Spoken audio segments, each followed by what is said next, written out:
जय हिंद। जैसे कि मैंने पिछले वीडियो में आपको दिल्ली में चल रहे प्रोटेस्ट के बारे में सारी जानकारी दे दी थी। आज हम लोग समझेंगे कि भारत सरकार का इसके ऊपर क्या प्रतिक्रिया आई है और इसी साथ साथ हम लोग ये भी देखेंगे कि क्या सच में सोनम वांगचुक ने पूरा अपना जो भूख हड़ताल था उसे तोड़ दिया है, और तोड़ दिया है तो उन्होंने क्या शर्तें रखी है और शर्तें रखने के बाद इसके ऊपर कॉकरोच जनता पार्टी इनके क्या व्यूज आए हैं, वो क्या चाहते हैं, क्या वाकई में धर्मेंद्र प्रधान इस्तीफा दे देंगे, इन सब चीजों को एक एक करके हम लोग पढ़ेंगे। पहले हम लोग ये देखेंगे कि इस प्रोटेस्ट के अंदर आगे बढ़ने से पहले इस प्रोटेस्ट में जो भी सारे यूथ और जितने भी सारे लोग हैं उन सबको मैं हाथ जोड़ के नमन करना चाहता हूं कि आप ही लोगों की वजह से ये जो प्रोटेस्ट है ये कहीं ना कहीं कुछ हद तक ये सफल होता हुआ दिखाई दे रहा है। इसमें कुछ अच्छाइयां हैं, कुछ बुराइयां हैं, कुछ अच्छी चीजें भी हुई, बहुत सी बुरी चीजें भी हुई, कुछ लोगों के ऊपर लाठियां चली, लेकिन इसका आफ्टरऑल एक परिणाम निकल के आया कि अब जाके कहीं ना कहीं सरकार कहीं ना कहीं आके बातचीत करने पे आ रही है। हाँ, इसी तरीके से आगे आप अगर देखोगे तो इसके अंदर आपको मालूम पड़ेगा कि सरकार अब 20 जुलाई को टेबल टॉक करने की बात की थी। पहले ही 20 जुलाई को इन्होंने एक उच्च स्तर पे मीटिंग रखी सरकार ने, और इसको नेतृत्व किया अमित शाह ने जो हमारे यहाँ के होम मिनिस्टर है, और इन्होंने एजुकेशन मिनिस्टर इनको भी बुलाया, और अपने साथ साथ पीयूष गोयल जो कॉमर्स एंड इंडस्ट्री मिनिस्टर है इनको भी बुलाया।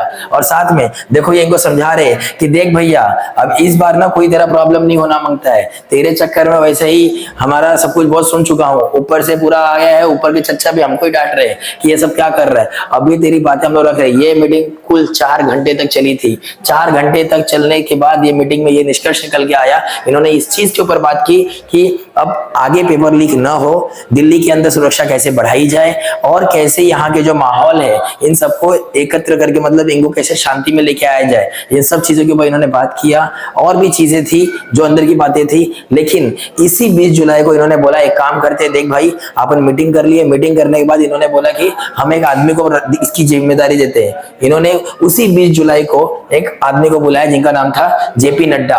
क्या नाम था इनका? जेपी नड्डा। ये JP Nadda health and family welfare minister है हमारे यहाँ के।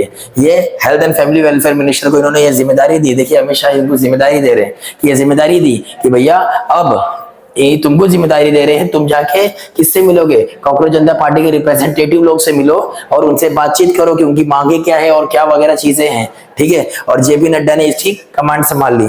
जेपी नड्डा ने कमांड संभालते ही उसी दिन 20 जुलाई को इन्होंने कांग्रेस जो कॉकरोच जनता पार्टी है वो कॉकरोच जनता पार्टी से इन्होंने बातचीत की 20 जुलाई को ही, और ये पहली मीटिंग थी। इन्होंने अपने घर पे बुला के जो कॉकरोच जनता पार्टी के जो प्रवक्ता हैं, जो स्पोक्स पर्सन है उनके, जिनका नाम है सौरभ दास, इनको उन्होंने अपने यहाँ बुलाया और बुला के अपने घर पे बुलाया। पहली मीटिंग ये घर पे हुई, और होने के बाद इन्होंने देखिए ये इनको अपने हाथ, ये देखो क्या दे रही है, ये जो भी चीजें हैं मतलब ये इनकी जो भी मांगे हैं वो सारी मांगे इसमें लिखी गई है, और वो किसको? जेपी नड्डा को दे रहे हैं कि हमारी ये सारी मांगे हैं, और ये जेपी नड्डा इन्हें रिसीव कर रहे हैं, ठीक है। इनकी बातें हो जाती है।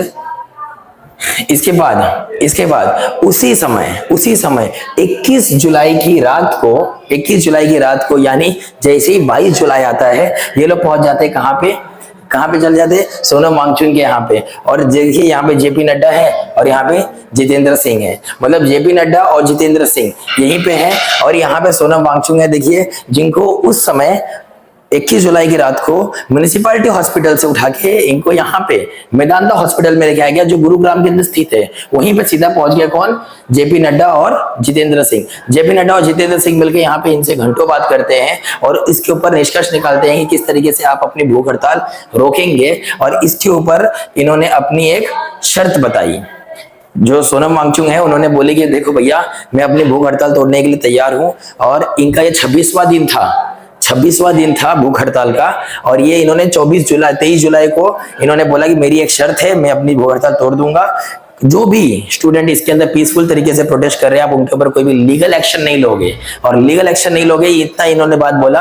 और जेपी नड्डा ने और उस समय सरकार ने ये सारी इनकी मांगे पूरी कर दी। बोली हाँ ठीक है, तो इनकी शर्तों को मान लिया गया। और हंगर स्ट्राइक, तो फिर इन्होंने भी बोल दिया कि हाँ मैं भी अपनी हंगर स्ट्राइक तोड़ने के लिए तैयार हूं। इसकी घोषणा इन्होंने कर दी, ठीक है, की नहीं थी, इन्होंने अभी इसकी घोषणा कर दी। और घोषणा करने के बाद इन्होंने हाँ बोल दी, और तारीख था उस दिन 23 जुलाई, और 24 जुलाई को जस्ट 24 जुलाई को इन्होंने उसी मेदांता हॉस्पिटल के अंदर जो गुरुग्राम में स्थित है वहीं पे जाके इन्होंने देखिए जूस पी लिया और इन्होंने अपना हंगर स्ट्राइक तोड़ दिया, क्योंकि इनकी जिंदगी भी थोड़ी सी दांव पे लग गई थी और सबको ये चीज का टेंशन भी था। एंड आफ्टर ऑल इन्होंने अपने जो ये काम किया ये सही किया मेरे हिसाब से जहां तक है, क्योंकि इनकी आफ्टर ऑल वो स्टूडेंट को लेकर जो मांग थी वो पूरी हो चुकी थी। एंड देखिए यहाँ पे जेपी नड्डा है और बाजू में क्या जितेंद्र सिंह है, ठीक है। दोनों सेंट्रल मिनिस्टर है, एक हेल्थ एंड फैमिली मिनिस्टर है, दूसरे सेंट्रल मिनिस्टर है, ठीक है। एंड ये अपने हाथों से देखिए सोनम वांगचुक जी को क्या दे रहे हैं, जूस दे रहे हैं। और यहीं पे ऑफिशियली तरीके से इन्होंने जो भूख हड़ताल थी उसे तोड़ दिया और उसे खारिज कर दिया। अब इसके ऊपर सवाल ये बनता है कि इसके ऊपर कॉकरोच जनता पार्टी के जो संस्थापक थे जिनका नाम है अभिजीत दिपके, इनका क्या कहना था, और जो इनके प्रवक्ता है सौरभ दास, इनका क्या कहना है इसके ऊपर। तो इसके ऊपर देखिए इन्होंने बकायदा बहुत अच्छे तरीके से हंगर स्ट्राइक किया। 24 जुलाई को इन्होंने तोड़ दिया, जो इनका 26वां दिन था, ठीक है। इनका भी एकदम क्लियरली बोलना था, इनकी मांगे सब इन्होंने बता भी दी थी। कॉकरोच जनता पार्टी के प्रवक्ता थे सौरभ दास, यही है वो सौरभ दास जी, ठीक है। And protest will be continue, 24 जुलाई को इन्होंने बोल दिया कि प्रोटेस्ट कंटिन्यू रहेगा।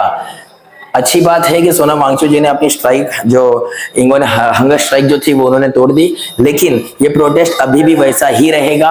हम सरकार हमसे बात करना चाहती है, हम बात करने के लिए रेडी हैं, हम सब कुछ करने के लिए रेडी हैं, लेकिन ये प्रोटेस्ट पूरे देश भर में जैसा चल रहा है वैसे ही चलता रहेगा, इसे रोका नहीं जाएगा। आप बात भी करो और प्रोटेस्ट भी चलता रहेगा, दोनों चीजें एक साथ चलती रहेगी। एंड इनसे खतरनाक तो इनसे भी खतरनाक ये तो उनके प्रवक्ता है, कॉकरोच जनता पार्टी के प्रवक्ता है। इनके बाद आते हैं main founder of cockroach Janata party के जो संस्थापक है जिनका नाम है अभिजीत दिपके। इन्होंने सिंगल सीधा बोल दिया कि धर्मेंद्र प्रधान मस्ट रिजाइन।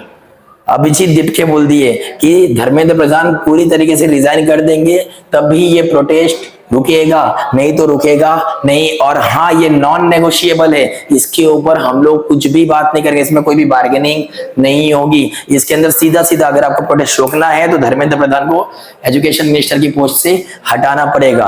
अब इसके अंदर यही समस्या आई और ये बहुत सही भी है, ठीक है। और कुछ हद तक ये चीजें सही हमें नजर भी आ रही है। और अब आप हमें ये देखना है कि किस तरीके से क्या धर्मेंद्र प्रधान रिजाइन देते हैं, क्या सेंट्रल गवर्नमेंट क्या इनकी बातों को मानती है, और सेंट्रल गवर्नमेंट अगर इनकी बातों को मान रही है, ठीक है, तो आगे क्या परिणाम निकल के आएंगे ये तो अब वक्त ही बताएगा। आज 24 जुलाई है और आज की जितनी भी अपडेट थी मैंने आपको दे दी, चीजें आज सब चल रही है। एंड आगे क्या होगा आप अपने कमेंट सेक्शन में बताइए। मिलते हैं आपसे अगले वीडियो में, तब तक के लिए जय हिंद।